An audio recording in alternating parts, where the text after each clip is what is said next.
নমস্কাৰ। আজি মই মোৰ এটি স্বৰচিত কবিতা পাঠ কৰিবলৈ ওলাইছোঁ। তাত যদি কিবা ভুল ভ্ৰান্তি হয় ক্ষমা কৰিব, আৰু কবিতাটো শুনি কেনে পালে কমেণ্ট কৰি জনাব। ধন্যবাদ। কবিতাটোৰ নাম পাকঘৰৰ কবিতা। পাকঘৰৰ কবিতা। পৰুৱা গৈছিল চেনি খাবলৈ, পৰুৱা গৈছিল চেনি খাবলৈ, পঁইতাচোৰাই আছিল চাই, ঠিক ঠিক বুলি বেৰৰ জেঠিয়ে দিলে মাত লগাই।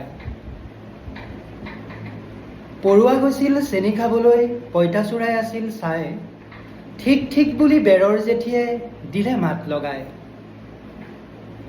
জাতিলাও দীঘলীয়া, ৰঙালাও গোল, ভেদাইলতাৰ পাত আছে গোন্ধত আমোলমোল। হালধি হালধীয়া, চেনি নিমখ বগা, শুকান জালুক আৰু চাহপাত ক'লা। হালধি হালধীয়া, চেনি নিমখ বগা, শুকান জালুক আৰু চাহপাত ক'লা। পকা পকা বিলাহীৰ ৰঙা ৰঙা ৰং, মছলাৰ ৰজা ডালচেনি লং। ঘুটনি হেতা জুই ফুকা চুঙা, গেছৰ লাইটাৰ পিহনা বেলনা, কটাৰী বঠি ৰুকনি চাকু, পাকঘৰ নহয় যেন যুদ্ধলৈ সাজু। অস্ত্ৰ শস্ত্ৰৰ ভঁৰাল পাকঘৰৰ যাদু, আলু নহয় যেন গ্ৰেনেড বোমা, ৬০ টকীয়া পিঁয়াজেৰে জিলিকে বজাৰৰ মোনা। উদং হৈ পৰি আছে বিস্কুটৰ টেমা, বিস্কুট শেষ হ'ল আলহীয়ে অনা।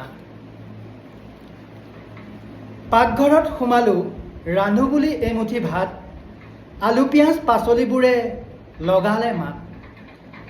নালাগে ৰান্ধিব কবিতা এটাকে লিখা, সকলোৱে মিলি নাচোৱেই এপাক।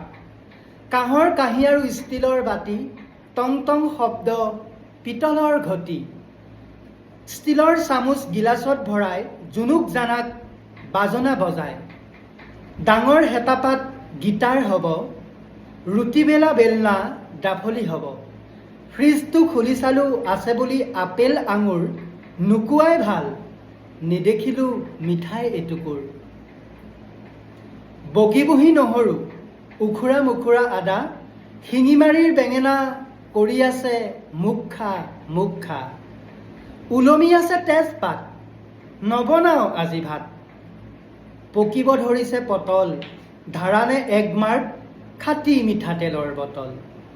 পাকঘৰত সোমাই কবিতা লিখাৰ মজাই সুকীয়া, লঘুণীয়া পেটত শুৱলা কবিতা।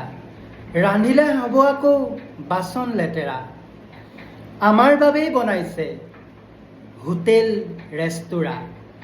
ব'লা ব'লা সকলোৱে ধাবালৈ যাওঁ, গৰম গৰম আইটেম পেট ভৰাই খাওঁ।